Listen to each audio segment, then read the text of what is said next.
मेरा नाम सुरेंद्र यादव है। मैं पिछले 15 सालों से ट्रक चला रहा हूँ। राजस्थान के रेगिस्तानी इलाकों, पहाड़ों और जंगलों तक हर तरह की सड़कों पर मैंने अपनी गाड़ी दौड़ाई है। लेकिन जो घटना 2018 में मेरे साथ हुई वो अब भी मेरी रूह को कंपा देती है। उस रात मैं जोधपुर से जयपुर के लिए माल लेकर निकला था। समय रात के 11 बजे थे। मैं NH 62 पर था जो पाली से होकर जयपुर जाता है। रास्ता सुनसान था। दूर दूर कहीं गाड़ियों की हल्की लाइटें दिख रही थीं। रास्ते में एक ढाबा पड़ा। मैंने वहां चाय पीने के लिए ट्रक रोका। वहां के बुजुर्ग मालिक ने मुझसे पूछा, कहाँ जा रहे हो बेटा? मैंने बताया कि जयपुर जाना है। उनकी आंखों में अजीब सा डर था। वो बोले, आगे मत रुकना, वहां ट्रक रोकना सख्त मना है। मैं हंस पड़ा। अंकल, मैं 15 साल से गाड़ी चला रहा हूँ, मुझे ये सब कहानियां नहीं डराती। पर उनके चेहरे का डर मेरे दिमाग में कहीं बैठ गया। करीब आधे घंटे बाद मैं उस इलाके में पहुंच चुका था जहां रुकना मना था। चारों तरफ घना अंधेरा था। कोई गांव नहीं, कोई ढाबा नहीं, बस सूखे पेड़ और रेतीले टीले। मेरी गाड़ी 60 की स्पीड पर थी जब अचानक एक औरत ट्रक के सामने आ गई। मैंने जोर से ब्रेक लगाया। ट्रक घसीटता हुआ रुका। मेरा दिल जोर जोर से धड़कने लगा। वो औरत बिल्कुल सफेद कपड़ों में थी, लंबे खुले बाल, चेहरा धुंधला। वो धीरे धीरे ट्रक के पास आने लगी।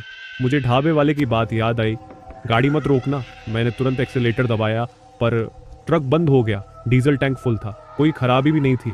फिर भी इंजन स्टार्ट नहीं हुआ। तभी ट्रक की विंडशील्ड पर जोर से दस्तक हुई। धक धक धक। मैंने देखा बाहर वही औरत खड़ी थी। मेरा शरीर सुन्न हो गया। मैंने हिम्मत करके दरवाजा लॉक चेक किया, बंद था। लेकिन ट्रक के अंदर किसी के चलने की आवाज आई। ट्रक के अंदर कोई था। मैंने शीशे में झांका। पीछे केबिन में कोई बैठा था। मेरे रोंगटे खड़े हो गए। मैंने पूरी ताकत से इंजन स्टार्ट करने की कोशिश की। अचानक ट्रक स्टार्ट हो गया।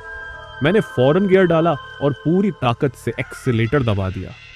ट्रक भागा, लेकिन साइड मिरर में देखा वो औरत 100 की स्पीड से मेरी गाड़ी के साथ दौड़ रही थी। मैंने हाईवे पर बने एक पुराने मंदिर को पार किया और वो औरत अचानक गायब हो गई। पर यह अंत नहीं था। सुबह जयपुर पहुंचने पर मैंने एक पुराने ट्रक ड्राइवर से बात की। उसने बस इतना कहा, कोई नई बात नहीं है भाई। उसने बताया कि सालों पहले इसी हाईवे पर एक महिला की रहस्यमयी मौत हुई थी। कुछ कहते हैं वो दुर्घटना थी, कुछ कहते हैं उसके साथ अन्याय हुआ था। जो भी वहां ट्रक रोकता है उसके साथ कुछ अजीब जरूर होता है। मैंने खुद से वादा किया, अब चाहे कुछ भी हो इस रास्ते पर ट्रक कभी नहीं रोकूंगा। लेकिन कहानी अभी खत्म नहीं हुई थी। उस रात जब मैं जयपुर से आगे बढ़ा, मैंने ट्रक के केबिन में कुछ महसूस किया।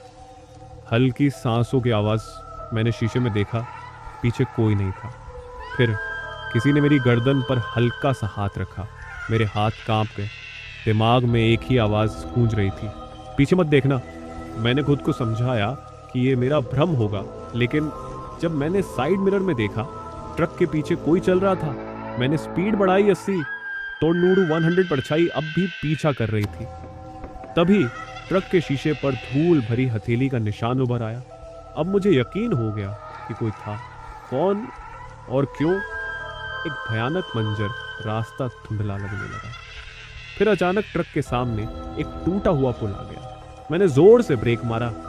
ट्रक जोर से झटका खाकर रुका। चारों तरफ सन्नाटा था। फिर ट्रक के पिछले हिस्से पर किसी ने जोर से दस्तक दी। धक धक धक। मेरे हाथ स्टीयरिंग पर जमे हुए थे। फिर दरवाजे पर दस्तक हुई। अब तक मुझे लग रहा था कि यह मेरा भ्रम हो सकता है, पर अब नहीं। मैंने हिम्मत जुटाई, ट्रक का दरवाजा खोला और बाहर कूद गया।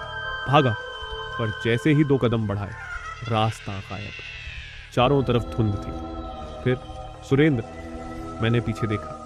सफेद साया मेरे ठीक सामने था। तू रुका क्यों नहीं? उसकी आवाज मेरे कानों में गूंज रही थी। तभी अचानक मुझे अपने ट्रक की हेडलाइट जलती हुई दिखी। मैं फिर से हाईवे पर था। क्या यह सपना था? नहीं, यह सब हकीकत थी। मैंने ट्रक स्टार्ट किया और बिना पीछे देखे दौड़ा दिया। जब एक ढाबे पर रुका, मालिक ने मेरी हालत देखी और पूछा, भाई ठीक तो हो? मैंने बस इतना कहा, वहीं से आ रहा हूं जहां ट्रक रोकना मना है। ढाबे वाले का चेहरा पीला पड़ गया। उसने बस इतना कहा, फिर भी बच गए, किस्मत वाले हो। मैंने कुछ नहीं कहा, बस ट्रक स्टार्ट किया और वहां से निकल गया। पर मेरे मन में एक सवाल गूंज रहा था, अगर मैं बच गया तो फिर वो कौन था जो आज भी वहां रुका हुआ है।